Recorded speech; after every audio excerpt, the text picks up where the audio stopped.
हाँ जी क्लास, तो आज वाली क्लास में हम chapter 3 the world of number के एंड ऑफ द कॉन्टेस्ट के आगे क्वेश्चंस करने वाले हैं। लास्ट क्लास में मैं आपको क्वेश्चन नंबर 1 करा चुका था, ठीक है। आज हम स्टार्ट करेंगे क्वेश्चन नंबर 2 के साथ। देखिए क्लास,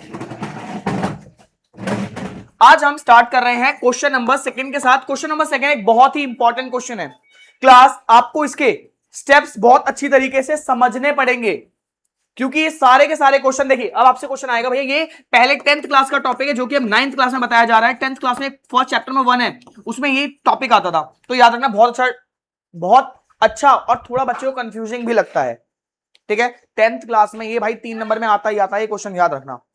थोड़ा काफी इंपॉर्टेंट है और थोड़ा सा ट्रिकी क्वेश्चन है, इस बात का ध्यान रखना, ठीक है बच्चे। नेक्स्ट,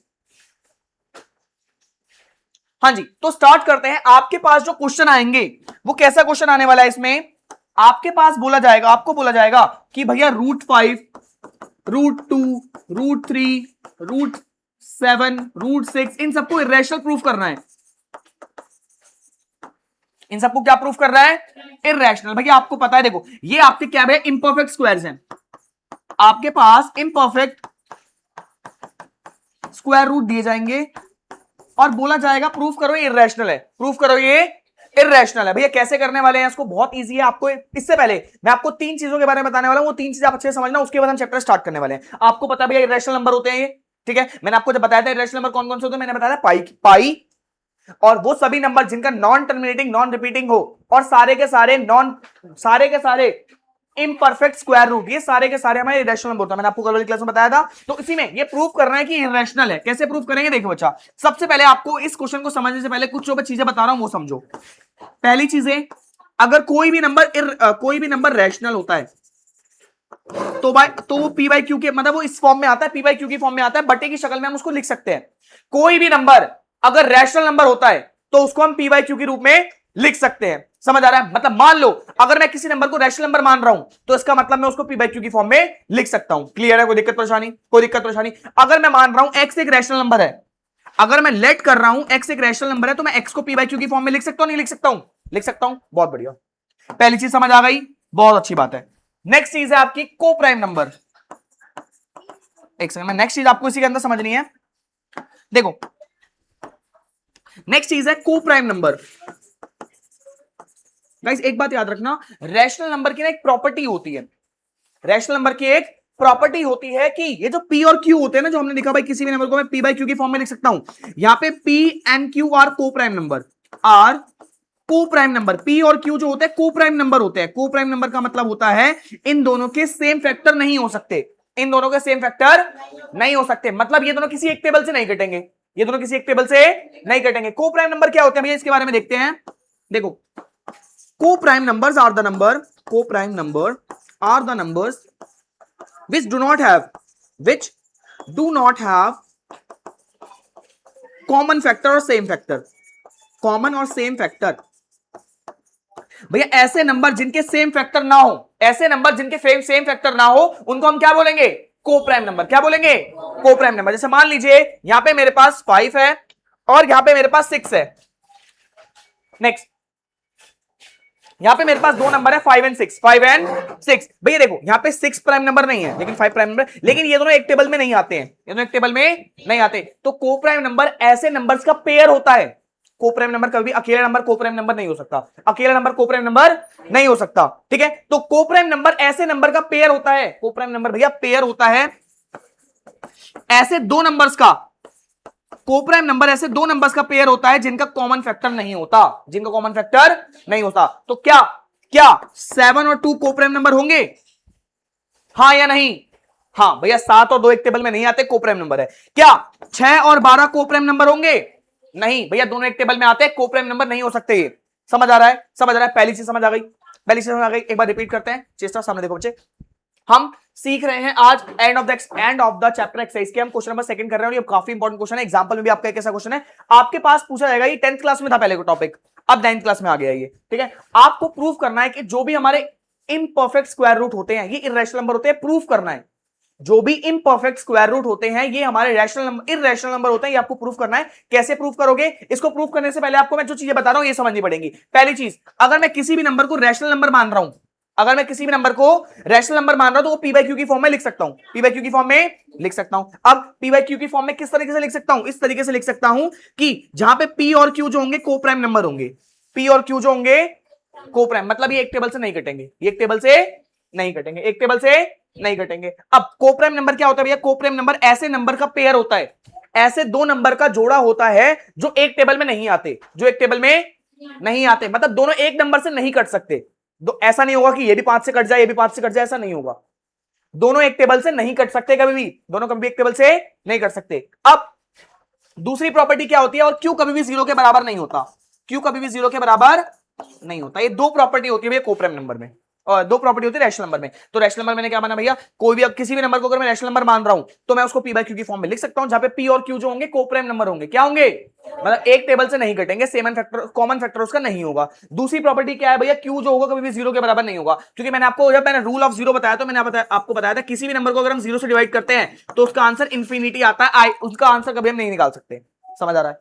पहली चीज क्लियर हुई। दूसरी चीज मैं आपको बताना चाहता हूं कॉन्ट्रडिक्शन मेथड के बारे में, कॉन्ट्राडिक्शन मेथड के बारे में। ये लड़कियों के लिए थोड़ा सा मुश्किल हो सकता है।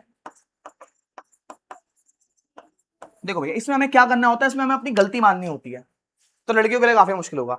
कॉन्ट्रडिक्शन मेथड क्या होता है? देखो बच्चे, अब मैथ्स में आपके पास ऐसे क्वेश्चन आएंगे, मैथ्स में आपके पास ऐसे क्वेश्चन आने वाले हैं जिसमें आपको प्रूफ करना होगा, जिसे क्वेश्चन है आपको प्रूफ करना है इररेशनल है। क्या है भैया? कोई नंबर नहीं दे रखा, कोई फॉर्मूला नहीं लग रहा, कुछ नहीं लग रहा है, कैसे करेंगे इसको प्रूफ? तो हम पहले क्या करेंगे, जो भी हमें क्वेश्चन में दे रखा है, हमें क्वेश्चन में क्या देखा? हमें क्वेश्चन में दे रखा है इररेशनल प्रूफ करो। क्या प्रूफ करो? हम इससे उल्टा मान लेंगे, इसका उल्टा रैशनल हम मान लेंगे भैया, रैशनल है, हम मान लेंगे रैशनल है। फिर अपनी बात को गलत साबित कर देंगे, फिर जो हमने माना अपनी बात को गलत साबित कर लेंगे, अपनी बात को गलत साबित करेंगे।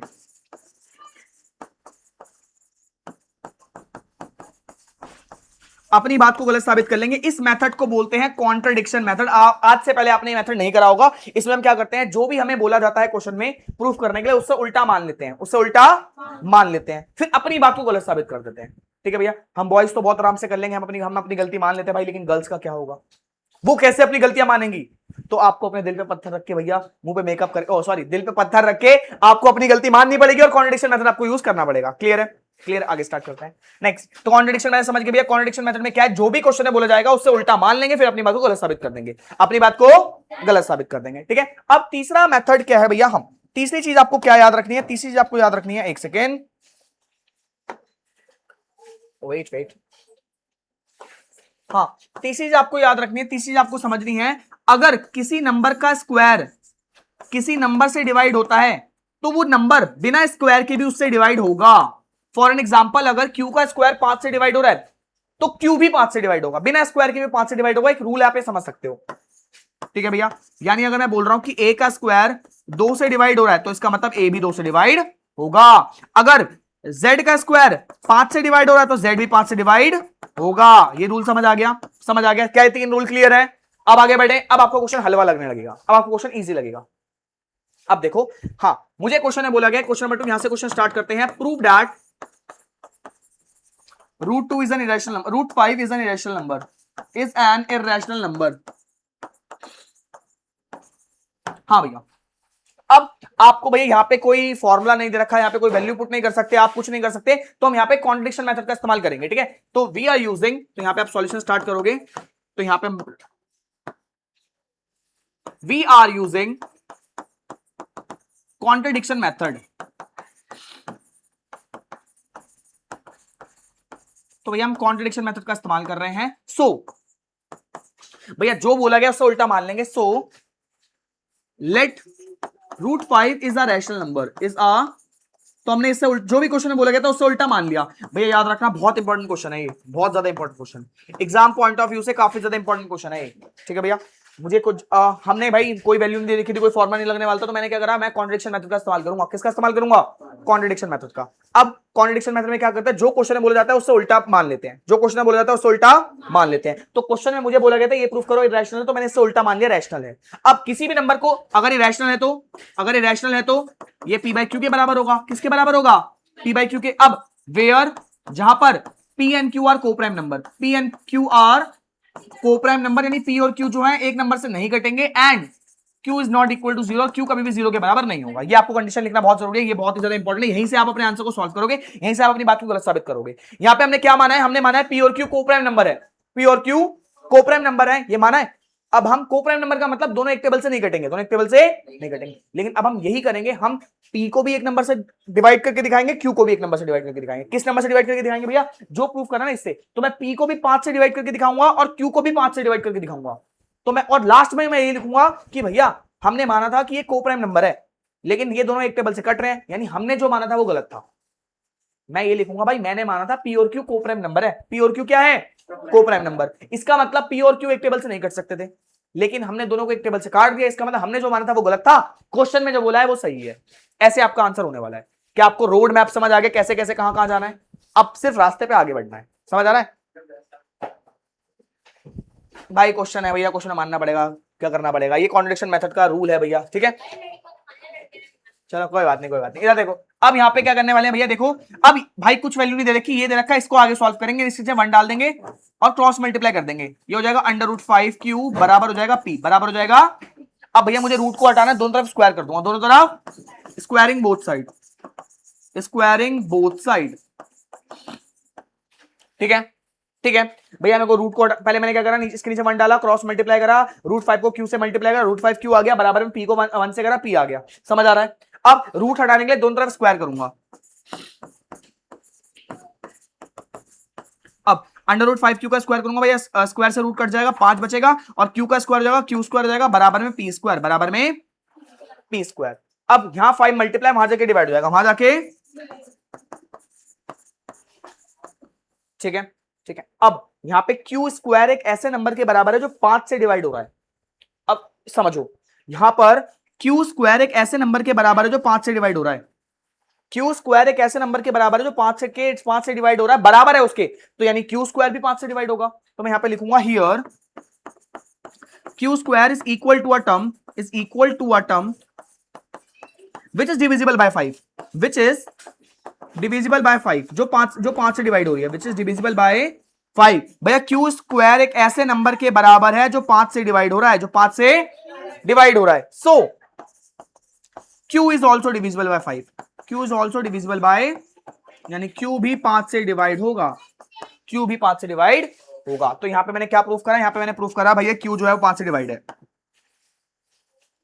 क्वेश्चन का पहला हाफ पूरा हो चुका है, क्वेश्चन का पहला हाफ पूरा हो चुका है, मैंने ये दिखा दिया कि Q 5 से डिवाइड हो रहा है, Q 5 से डिवाइड हो रहा है। अब क्वेश्चन के सेकंड हाफ की तरफ बढ़ते हैं। अब सेकंड हाफ के लिए हम इसका इस्तेमाल करेंगे, हाँ इसका, यहां पे दे रखा है ना। अब देखो Q तो हो गया, अब Q मुझे नहीं चाहिए, Q मुझे नहीं चाहिए। अब मैं क्या क्वेश्चन में, अब मैं नेक्स्ट के लिए लेट करूंगा, लेट मुझे P को प्रूफ करना है, 5P equal to C, C एक कांस्टेंट नंबर है, where C is a constant number, where C is a constant number,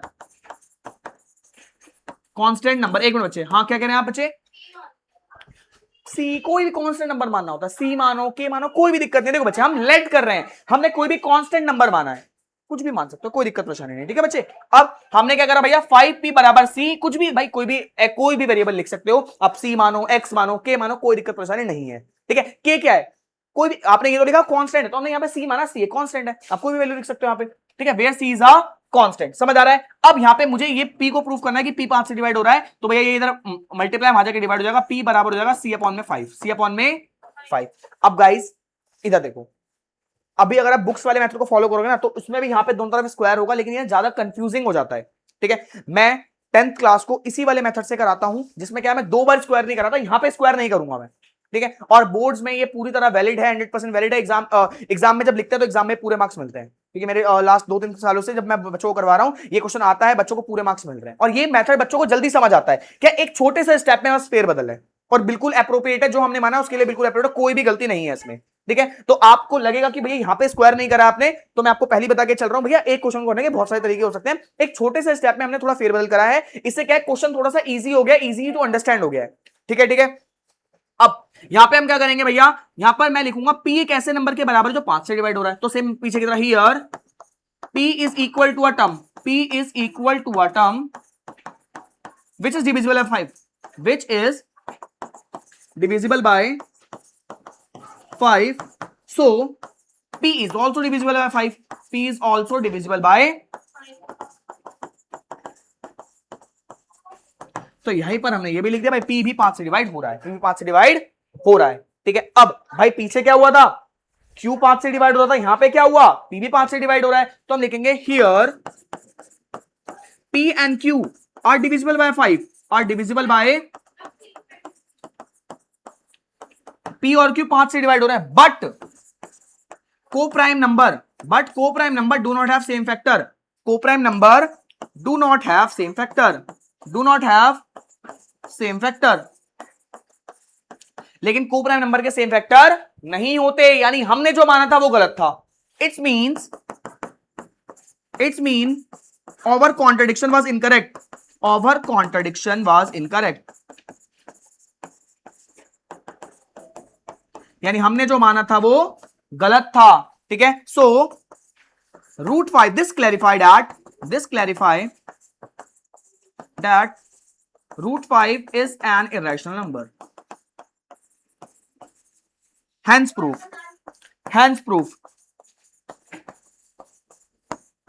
बस ये था क्वेश्चन, इसकी बहुत अच्छी तरीके से प्रैक्टिस करनी है, एग्जाम पॉइंट ऑफ व्यू से काफी ज्यादा इंपॉर्टेंट क्वेश्चन है। 10th क्लास का टॉपिक 9th क्लास में इसी साल आया, पिछली साल नहीं था, इसका मतलब ये इंपॉर्टेंट है, एग्जाम में कहीं ना कहीं पूछा जाएगा। एक बार दोबारा बताऊंगा, टेंशन नॉट, हाँ टेंशन सबका बताऊंगा, 2 का सब पे पूछा, टेंशन नॉट। एक बार अब इस क्वेश्चन को एक बार फ्लो चार्ट से समझते हैं। देखो बच्चे, सबसे पहले हमको बोला गया था √5 को इरेशनल प्रूफ करो। भाई लिखने का तरीका मैं आपको बता चुका हूं, मैं समझा रहा हूं आपको सर। ठीक है, अब सबसे पहले हमने क्या करा, एक सेकंड, सबसे पहले हमने क्या करा, हमने मान लिया भैया कॉन्ट्रडिक्शन मेथड का इस्तेमाल करा, कॉन्ट्रडिक्शन मेथड, हमने कॉन्ट्रडिक्शन मेथड का इस्तेमाल करा। तो कॉन्ट्रडिक्शन मेथड से हमने क्या करा भैया, ये इरेशनल है तो हमने इसको रैशनल मान लिया। क्या मान लिया, तो भाई रैशनल माना होगा तो ये √5 p/q के बराबर होगा। ठीक है, अब यहां पर सबसे मेन बात, p और q, p and q coprime है, p और q क्या है, कोप्राइम, और q 0 के बराबर नहीं है, q 0 के बराबर नहीं है। अब हमने यहीं से स्टार्ट करा, इसके अंदर 1 डाला, क्रॉस मल्टीप्लाई करा, √5q बराबर p। ठीक है, अब स्क्वायर करा दोनों तरफ, तो 5q² बराबर p² हो गया। तो यहाँ पे q² बराबर हो गया p², ये मल्टीप्लाई में था, वहां जाकर डिवाइड, तो मैंने लिखा भैया q² ऐसे नंबर के बराबर 5 से डिवाइड हो रहा है, यानी q भी 5 से डिवाइड होगा, q भी 5 से डिवाइड होगा। यहां से मैंने क्या लिखा, मैंने लिखा भाई q² 5 से डिवाइड हो रहा है, इसका मतलब q भी 5 से डिवाइड होगा। ठीक है, अब इसके बाद मैं सेकंड स्टेप पे बढ़ा, मैंने एक चीज लेट करी, मैंने लेट करा कि 5p, अब भाई q का काम तो हो गया, मुझे p को प्रूफ करना, तो 5p बराबर c या k कुछ भी मान सकते हो आप, where c is a constant, where c is a constant. भैया हमने एक मान लिया जहां पे c कांस्टेंट नंबर है, अब ये इधर मल्टीप्लाई वहां जाकर डिवाइड हो जाएगा, p बराबर हो जाएगा c/5। ठीक है, अब यहां पे वही लिखा कि भाई p एक ऐसे नंबर के बराबर है जो 5 से डिवाइड हो रहा है, p एक ऐसे नंबर के बराबर है जो 5 से डिवाइड हो रहा है, p is equal to a term which is divisible by 5, p is equal to a term which is divisible by 5, which is divisible by 5। भैया p एक ऐसे नंबर के बराबर जो 5 से डिवाइड हो रहा है, इसका मतलब p भी 5 से डिवाइड होगा, इसका मतलब p भी 5 से डिवाइड होगा। तो भाई यहाँ पे मैंने ये दोनों चीज लिख दी, भैया p भी 5 से डिवाइड हो रहा है, q भी 5 से डिवाइड हो रहा है, लेकिन हमने माना था ये कोप्राइम है, हमने माना था ये कोप्राइम है, और कोप्राइम नंबर के सेम फैक्टर नहीं होते, यानी हमने जो माना था वो गलत था, हमने जो माना था वो गलत था, यानी हमारी बात गलत है, हमारी बात गलत है। ठीक है, क्वेश्चन में जो बोला है वो सही है, क्वेश्चन में जो बोला था वो सही है। समझ आ रहा है, समझ आ रहा है। ये था फ्लो चार्ट, ये था फ्लो चार्ट। क्या बच्चे, स्क्वायर, बेटा हम अपनी तरफ से कहीं भी स्क्वायर से, हम देखो अभी आप चैप्टर पढ़ोगे आगे यूक्लिड वाला, लास्ट क्लास में था, हम अपनी तरफ से अपनी मर्जी से दोनों साइड स्क्वायर कर सकते हैं, दोनों तरफ किसी भी नंबर को मल्टीप्लाई करना, शर्त ही है जो लेफ्ट हैंड साइड में करोगे वो राइट हैंड साइड में भी करना पड़ेगा। ठीक है, शर्त ही है। देखो जैसे मान लो यहाँ पे 4 इक्वल टू 4 लेगा, तो मैं चाहूं अपनी तरफ से दोनों नंबर में किसी भी नंबर से मल्टीप्लाई कर सकूं, शर्त यह है दोनों तरफ करना पड़ेगा, शर्त यह है दोनों तरफ करना पड़ेगा। वैसा ही है, ये आपका फ्लो चार्ट था, किस तरह से हमने करा, ये आपका लिखने का तरीका था। एक बार इस क्वेश्चन को देख के लिखो, उसके बाद हम आगे स्टार्ट करेंगे। फास्ट लिखो। हाँ जी क्लास, तो आई होप आपको क्वेश्चन से समझ आया होगा। इसी के साथ आपका आज का एक होमवर्क मैं दे रहा हूं, आपको √2 को, √3 को और √7 को, इनको भी आपको इरेशनल प्रूफ करके दिखाना है। बाकी अगर एक बच्चे का डाउट था भैया √3 को भी इरेशनल प्रूफ करके दिखाओ, वो भी मैं एक्सरसाइज के क्वेश्चन के बाद में आपको शो करता हूं। ठीक है बच्चे, आगे देखिए यहाँ पे नेक्स्ट। हाँ जी क्लास, अब क्वेश्चन नंबर 3 मैंने आपको होमवर्क में दिया था, क्वेश्चन नंबर 4 से स्टार्ट करते हैं गाइस, फोकस हियर। इधर देखिए, क्वेश्चन नंबर 3 हो गया था, पुट जब तक लिखने नहीं बोलूंगा वो लिखेगा नहीं, फास्ट डन है। अब क्वेश्चन नंबर 4 के साथ स्टार्ट करते हैं। क्वेश्चन नंबर 4 काफी अच्छा क्वेश्चन है, मेरे को पर्सनली ऐसे क्वेश्चन काफी अच्छे लगते हैं। आपको बोला गया locate the following on number line, the following on number line. भाई नंबर लाइन पे शो करना है आपको। पहला पार्ट पहला दे रखा है आपको 0.532। अब देखो सबसे पहले कुछ नहीं करना आपको, उसमें नंबर लाइन बनानी है। क्या बनानी है?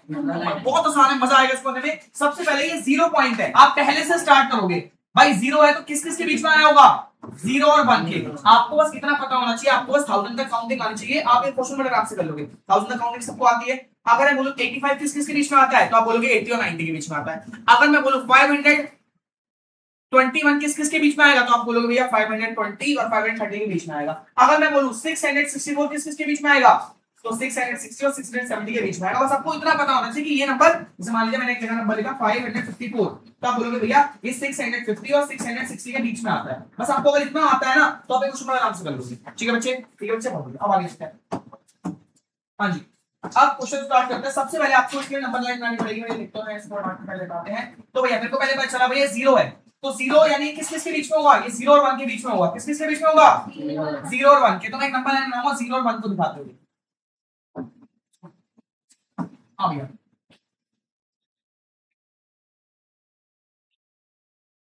हाँ मैंने एक नंबर लाइन बनाई।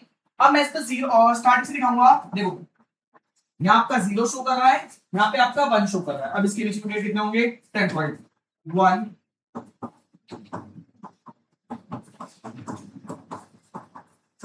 10 की जगह होगा। समझ गए? मैंने 0 और 1 के बीच में ये लिख दिया। ये क्या दिखाएगा? 0.1। ये क्या दिखाएगा? 0.2। ये क्या होगा? 0.3। ये क्या होगा? 0.4। ये 0.5 0.6 0.7 0.8 0.9 और 1। ऐसे ही होता है आपके स्केल भाई, जो आपके स्केल होता है उसमें ऐसे शो होता है। ठीक है, बहुत बढ़िया। अब आप चाहो तो उसको 0.1 0.1 0.2 0.3 0.4 0.5 0.6 0.7 0.8 0.9 भी ऐसे लिख सकते हैं। क्लियर है? अब तो हमारे पास भाई यहां तक मैं पहुंच गया, मुझे 0.5 तक पहुंचना है। कहां तक पहुंचना है? 0.5। अब इसके आगे जाना है, तो भैया मैं इसको लिखता हूं पहले 0.50 और 0.60। मैं बोलता हूं पॉइंट के बाद कितने में जी नंबर लगा सकते हैं बाद में। ठीक है, तो अब मुझे 0.53 जाना है, तो ये 53 किस किस के बीच में आएगा? 0.50 और 0.60 के बीच में। 0.50 और 0.60 के बीच में। तो यहां से आप एक नंबर लाइन को एक्सटेंड करोगे, दोबारा से एक नई नंबर लाइन बनेगी यहाँ पे। हाँ भैया,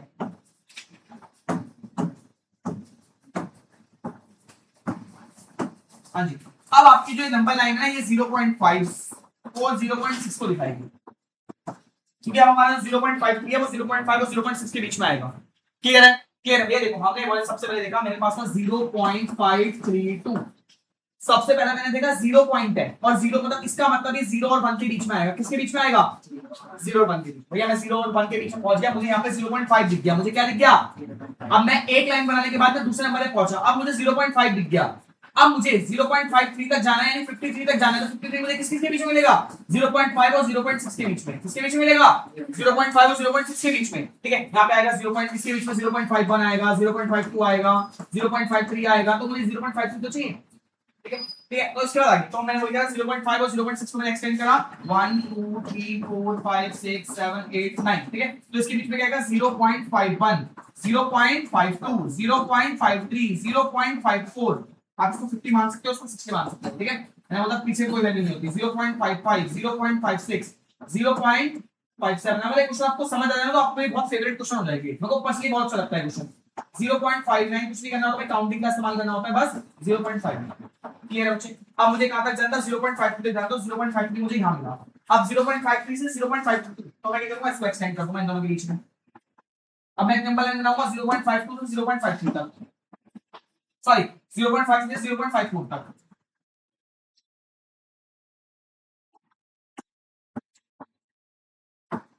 हाँ जी, देखेंगे आप तो 0.52 से सॉरी 0.53 से 0.54 तक। अब क्या होगा भैया इसमें? 1 2 3 4 5 6 7 8 9, ये 9 डिवाइड कर लोगे तो जाएगा 0.531 0.532 0.533 0.534 0.535 0.536 0.537 0.538 और 0.539। आप इसको गैप अच्छे देना। अब मुझे क्या दिखाना था? 0.532 दिखाना था, तो 0.53 तो आपका यहाँ पे शो करेगा, तो आप इसको लिख दोगे भैया 0.53 टू 0.53। क्या मजा आया मजा आया समझ आया समझ आया। बस अगर आपको इतना पता है ना कि भाई इसके बीच में आ तो बहुत इजी है, इस क्वेश्चन को कर लोगे, क्या कोई दिक्कत? एक और टेंशन मत देखो सबसे पहले इसके देख लिया आप लोग। अब हम देखते हैं दोबारा से, मैं क्वेश्चन बोलता 0.532 0.532। अब सबसे पहले काम मैंने किया भाई मुझे पता चला ये 0 और 1 के बीच में आएगा, किसके बीच में आएगा? तो मैंने 0 और 1 के बीच में लाइन मारा, 0 और 1 के बीच में लाइन मारा।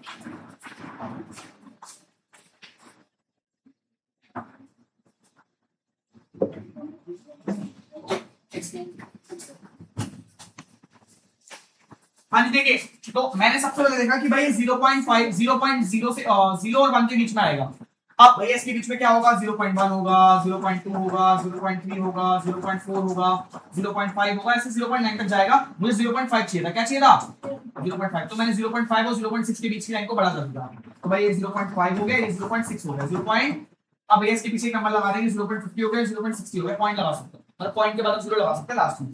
अब भैया मुझे 0.53 चाहिए, तो 0.51 आएगा यहाँ पे 0.52 आएगा, यहाँ पे 0.53 आएगा, यहाँ पे 0.54 आएगा, ऐसे 0.9 तक जाएगा। मुझे 0.53 चाहिए तो मैं इसको एक्सटेंड कर दूंगा।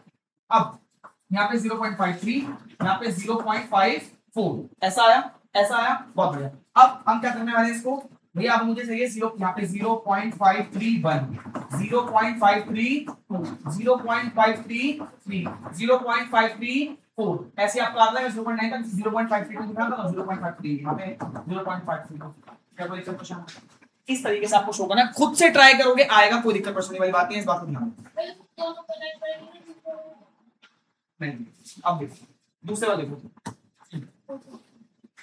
अब इसी का सेकंड पार्ट देखिए क्लास। सेकंड पार्ट में आपको क्या बोला गया है? 1.15 के ऊपर बार, बार का मतलब बार बार आएगा, तो आपको उसको भाई इतने बार नहीं करना है, आपको बस सबको पहले एक बार इशू करना है, ये 0.155 और डॉट डॉट डॉट चलता रहेगा, यानी बार के वाले नंबर को 2 बार दिखाना है, बार वाले नंबर को 2 बार दिखाना है, बस 2 से ज्यादा बार नहीं दिखाना। एक बार लिखा हुआ एक बार और लिख दो और डॉट डॉट डॉट लगा दो, अब इसको इतना दिखा दो आप। तो भाई सबसे पहले आप नंबर लेना करके दिखाओ, कर दोगे? करके दिखाओ, देखो सबसे पहले आप एक नंबर लाइन बनाओगे, मैं 3 नंबर लाइन बनाता हूँ। हाँ वेट देखते हैं, हाँ ये हाँ तो मैंने नंबर लाइन बना दिया, ठीक है। अब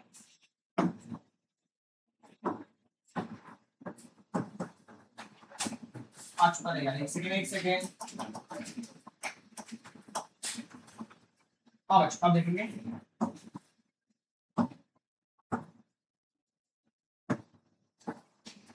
तो भाई नंबर लाइन बना दी। अब देखो सबसे पहले भाई 1 है, 1 पॉइंट है, यानी 1 से ज्यादा है, 1 से तो किस किस के बीच में आएगी? 1 और 2 के, 1 और 2 के। तो भाई यहाँ पे मैंने लिखा 1 और यहाँ पे मैंने लिखा 2, क्या कोई दिक्कत?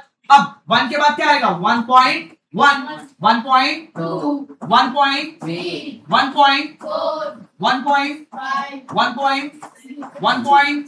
1.1 और 1.9, क्या कोई दिक्कत परेशानी? अब हमें जाना है 1.1 तक, अभी 1.1 से ज्यादा है, 1.1 से तो किस किस के बीच में आएगा? 1.1 और 1.2 के, 1.1 और 1.2 के, इन दोनों के बीच में, ओ सॉरी 1.1 और 1.2 के बीच में आएगा, एक सेकंड। हाँ भैया देखो ये 1 पॉइंट, अब पहले 1 तक पहुंच गए, 1.15 है, यानी 1.1 से ज्यादा है, 1.1 से तो मुझे 1.1 को देखना है, और इसी को थोड़ा एक्सटेंड कर दूंगा क्योंकि इन्हीं के बीच में आएगा, क्योंकि इनके बीच में ये आएगा। तो मैं पहला लिखूंगा 1.1 और यहाँ पे लिखूंगा 1 पॉइंट, अब इन दोनों के बीच में लिखना हूं, अब इन दोनों के बीच में क्या आएगा भैया? 1.11, 1.12, 1.13, 1.14, 1.15, 1.16, मतलब 1.1 तो आएगा, इसके आगे 1 2 3 4 लगा देना, इसके आगे 1 2 3 4 आपको लगा देना है, ठीक है बच्चे। 1.17, 1.1, क्लियर। अब मुझे क्या चाहिए था? मुझे चाहिए था 1.15, 1.15, तो ये 1.15। अब मुझे 1.155 चाहिए, यानी 1.15 से 1.156 के बीच में, तो यहाँ पे क्या हो जाएगा भैया? 1.15 और यहाँ पे 1.16। अब इसके बीच हो जाएगा 1.151, 1.152, 152, 153, 154, जैसे पॉइंट के अलग अलग नंबर को पढ़ते हैं, 155, 156, 157, 158 और 159। ठीक है, तो 1.155, तो भाई 1.155 आपको यहाँ लिखा है, तो आप लिख रहा 1.155। ठीक है बच्चे, इस तरीके से आपका आंसर बनेगा। कोई दिक्कत? समझ आ गया? बहुत बढ़िया बच्चे। हाँ जी क्लास, अब बढ़ते हैं नेक्स्ट क्वेश्चन की तरफ। नेक्स्ट क्वेश्चन में आपको क्या बोला गया? Question number 5, question number 6, question number 7 काफी एक जैसे क्वेश्चन है। स्टार्ट करते हैं भाई, टारगेट है कम से कम 9 से 10 क्वेश्चन करके जाने हैं। ठीक है, ध्यान रखो। क्वेश्चन नंबर 5 बोला है find 6 rational number, find 6 rational number between 3 and 4। तो भैया 3 और 4 के बीच में 6 रैशनल नंबर निकालने हैं। ये सेम क्वेश्चन आप कर चुके हो। आप इसको कैसे कर सकते हो? आप इसको a प्लस b अपॉन 2 वाले फॉर्मूले से भी कर सकते हो। ठीक है, आप इसको भैया +1 वाले मेथड से भी कर सकते हो, और आप एलसीएम वाले मेथड से या फिर डिवाइड वाले मेथड से इसको कर सकते हो। ठीक है, तो हम जरा करते हैं। ठीक है, देखिए सबसे पहले मैं इसको किस वाले मेथड से करने वाला हूं। देखिए, जो मेथड आपको इजी लगे उस मेथड से कर सकते हैं, जो मेथड आपके स्कूल में कराया उस वाले मेथड से कर सकते हैं। और एक मेथड मैं आपको सैंपल के दे रहा हूं। देखिए बेटा, सबसे पहले हमने बोला है 3 और 4 के बीच में, तो भैया रैशनल नंबर निकालने, मैं इसको रैशनल नंबर बना दूंगा। अब इनको 10 से मल्टीप्लाई कर देंगे। Multiply both side, multiply both side by 6 + 1 7। तो भाई दोनों साइड को आपको 7 से मल्टीप्लाई करना है। जितने भी नंबर बोल जाए उसको 1 प्लस करके ऊपर नीचे मल्टीप्लाई कर दो। आपके पास आ जाएगा। तो भैया 3/1 को मल्टीप्लाई कर दोगे 7/7 से, और इस तरीके से 4/1 को मल्टीप्लाई कर दोगे 7/7 से। तो हो जाएगा 3/7 और ये हो जाएगा 4/7 तो अब 21 और 28 के बीच में आप 6 नंबर लिख दो। हो जाएगा 22/27, 23/27, 24/27, 25/27, 26/27 एंड 27/7। इस तरीके से आपका इसको बोलते हैं +1 मेथड, इसको बोलते हैं +1 मेथड। हाँ जी बच्चे, बेटे देखिए आपको जितने भी नंबर बोले जाएंगे उससे एक ज्यादा, अगर आपसे 8 बोले जाते तो आप 9 से मल्टीप्लाई करते, 10 बोले जाते तो आप 11 से मल्टीप्लाई करते हैं ना। जितने भी नंबर बोले गए उससे एक नंबर ज्यादा से। यहाँ पर शो भी कर रखना है, समझ आ रहा है? बहुत इतना आपको दिक्कत तो है इस क्वेश्चन में। आप इसको a + b अपॉन 2 वाले मेथड से भी कर सकते हो। ऐसे क्वेश्चन करने के भैया मल्टीपल मेथड्स होते हैं। a + b अपॉन 2 वाले मेथड से भी हो जाएगा, +1 वाले मेथड से भी हो जाएगा, मल्टीप्लाई 10 वाले मेथड से भी हो जाएगा, डिवाइड वाले मेथड से भी हो जाएगा। बट मैं आपको ये सलाह दूंगा कि आप एक ही तरीका सीखना, जो भी सीखना उसको अच्छे से करना बस। ठीक है, ठीक है, ओके आगे देखते हैं। तो हमने यहाँ पे +1 वाले मेथड सीखा है, बहुत इजी आपका आंसर निकल चुका है। अब क्वेश्चन नंबर 6 देखते हैं। क्वेश्चन नंबर 6 में क्या बोला गया है? क्वेश्चन नंबर 6 में बोला गया है आपको find 5 rational number, find 5 rational number between 2/5 and 3/5, 2/5 and 3/5। भाई आप इसको उस तरीके से भी कर सकते हो। 5 रैशनल नंबर निकालने हैं तो multiply both side, multiply both side by 6, both side by 5 + 1 6। तो भाई 6 से मल्टीप्लाई कर दो, 2/5 को 6 से मल्टीप्लाई कर दो, और इसको भी 6/6 से आप मल्टीप्लाई कर दो। ठीक है बच्चे, अब देखिए 2 6 12, 5 6 30, देन यहाँ पे 6 3 18, 5 6 30। अब 12 और 18 के बीच में 5 नंबर आप बहुत इजीली बता सकते हो। 13/30, 14/30, 15/30, 16/30 एंड 17/30। बहुत इजीली हो गया। इसी में एक और मेथड बताऊं, डिवाइड के लिए एक मेथड सबसे बढ़िया होता है। डिवाइड के लिए एक मेथड और होता है, देखिए बच्चे मैं इसको आपको शॉर्ट में करता हूं, देखो आई नो बच्चे, आई नो, एक और समझ लो बस। हो सके आपके स्कूल में जो आपकी मैम कराएंगे आपको उसी मेथड से करना है, इस बात का ध्यान रखना। एक ऑल्टरनेट मेथड देखो, ऑल्टरनेट मेथड। ऑल्टरनेट मेथड क्या बोलता है भैया? देखो डिवाइड जो भी अपॉन में हो पहले उसको डिवाइड कर दो। क्या कर दो? डिवाइड। भाई 2 अंदर 5 बाहर, 0.5 4 20, 5 4 तो 0.4 आया। इसको 3 अंदर 5 बाहर, 0.5 से 30, 5 6 30। तो आपके पास आंसर आया 0.4 एंड 0.6, 0.4 एंड 0. भैया आपको पता है पॉइंट के लिए 0 लगा सकते हो बहुत इजीली। तो 0.40 और 0.60 के बीच में कोई भी आप 5 नंबर लिख दो। 0.41, 0.42, 0.43, 0.44 एंड 0.45। अब भैया आपको पॉइंट्स ना दो, क्या पॉइंट में 100 चला जाएगा। यहाँ पे क्या पॉइंट में 100, यहाँ पे क्या पॉइंट में 100। पहली बार ओके, मैं आपको साथ दोनों मैथड बता दिए हैं। तो आपका आंसर हो जाएगा 41/100, 42/100, 43/100, 44/100 एंड 45/100। ठीक है, मैंने आपको दोनों मेथड करा दिए गाइस। इन दोनों मेथड को आप बहुत अच्छी तरीके से करिएगा। क्लियर है? क्लियर है? बाकी a प्लस बी अपॉन 2 वाले फॉर्मूले से मैं आपको लास्ट टाइम करा चुका हूं। क्लियर है? ओके, नेक्स्ट इसी के साथ 7th क्वेश्चन आप लोग जल्दी से खुद करेंगे। क्वेश्चन नंबर 7 आप लोग खुद करोगे। आपको क्या बोला गया है? 1/6 एंड 2/5, 1/6 और 2/5 के बीच में आपको 5 नंबर निकालने हैं। जल्दी निकालो फास्ट।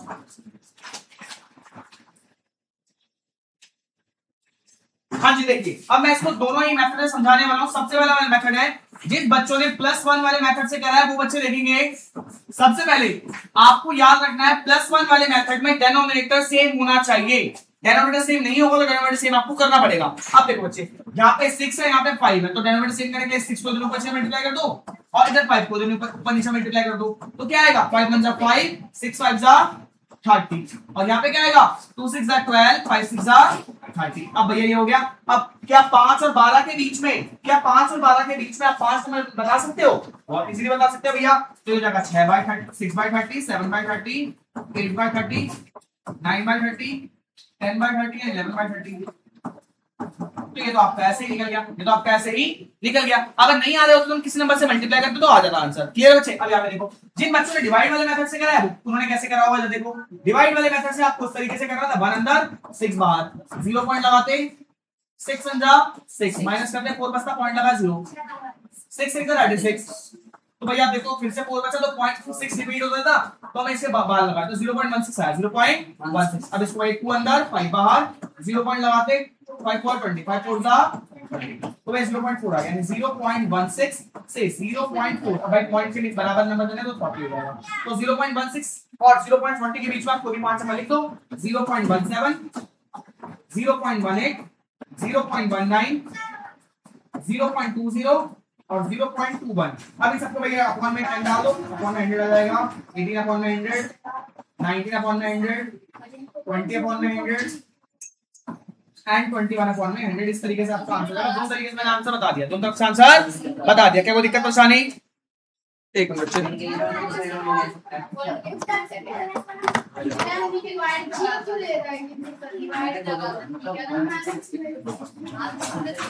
फिर आपको इसके पॉइंटिंग से 3 नंबर लिखना है।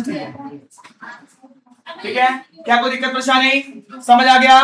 आपको इन तीनों क्वेश्चंस को बहुत अच्छी तरीके से प्रैक्टिस करना है। क्लास क्लियर है? बहुत बढ़िया। अब बढ़ते हैं क्वेश्चन नंबर 8 की तरफ। क्वेश्चन नंबर 8 में क्या बोला गया? क्वेश्चन नंबर 8 में बोला गया है आपको x/3 plus x/5 is equal to 16/15। यहाँ पे x की वैल्यू बतानी है, फाइंड x। भैया x की वैल्यू बतानी है तो सेम आपको उसको सॉल्व करना है। भैया इजी है, करके देखो फास्ट। कैसे करोगे? भैया 3 और 5 का एलसीएम लोगे 15 आएगा। क्या आएगा? 15। अब क्या कर लोगे? Cross multiply. ठीक है, अब 5x प्लस 3x बराबर में 16 अपॉन 15 रहेगा। अब आपको पता है लेफ्ट हैंड साइड और राइट हैंड में डिनोमिनेटर बराबर होता है, डिनोमिनेटर कट जाता है। ठीक है, 5x और 6 में कितना हो जाएगा? 8x बराबर 16। अब x की वैल्यू हो जाएगी 16, ये तो मल्टीप्लाई हो जाएगी, डिवाइड हो x की वैल्यू हो जाएगी आपकी 2। क्या आ जाएगी? बहुत इजी है, बहुत इजी है। तो क्या कोई दिक्कत परेशानी? समझ आ गया? कोई डाउट? क्लियर है? आगे बढ़ते हैं। हाँ जी बच्चे, अब बढ़ते हैं क्वेश्चन नंबर 9 की तरफ। बाकी इसके बाद हम क्वेश्चन करेंगे कल वाली क्लास में। क्लियर बच्चे? क्वेश्चन नंबर 9 देखते हैं। क्वेश्चन नंबर 9 में आपको बोला गया है लेट, इधर देखो, let a and b are two non zero rational number, मतलब a और b जीरो नहीं होंगे, कोई रैशनल नंबर है सच दैट। अब आपको बोल रखा है a प्लस 1/b 0 के बराबर है। ठीक है, without assigning any numerical value, मतलब a और b की जगह कोई वैल्यू आपको पुट नहीं करनी है। Determine whether AB is positive और नेगेटिव, जस्टिफाई योर आंसर। आपको बताना है, इसको सॉल्व करके आपको बताना है AB जो होगा वो नेगेटिव होगा या पॉजिटिव होगा, नेगेटिव होगा या पॉजिटिव होगा। तो ये सॉल्व करने के बाद आंसर निकालते हैं। देखो बहुत इजी है भैया, इसके लिए 1 डाल देंगे, B और 1 का एलसीएम क्या होगा? B। क्रॉस मल्टीप्लाई करेंगे, A और B को मल्टीप्लाई करेंगे, AB आ जाएगा, और 1 को 1 से मल्टीप्लाई करेंगे, 1 आ जाएगा, बराबर में 0, बराबर में 0। भाई ये डिवाइड में आ जाके मल्टीप्लाई हो जाएगा, AB प्लस 1 बराबर हो जाएगा, B को 0 से मल्टीप्लाई करेंगे 0। अब AB यहाँ प्लस का वाले आ जाके माइनस, तो AB -1 के बराबर है, यानी AB क्या है भैया? एक नेगेटिव नंबर है। AB क्या है? Negative number. लिखेंगे AB is a negative term, is a negative term. AB जो है एक नेगेटिव नंबर है। ओके क्लास, आज हम क्वेश्चन नंबर 9 पे खत्म करते हैं। कल वाली क्लास में हम इस चैप्टर को फिनिश कर देंगे और आपका चैप्टर फिनिश हो जाएगा। क्लियर है? क्या कोई दिक्कत परेशानी आपको? आज का आपको होमवर्क है, इन सभी क्वेश्चन को अच्छे से प्रैक्टिस करेंगे आप लोग। ठीक है, नेक्स्ट क्लास में मिलते हैं। Bye bye.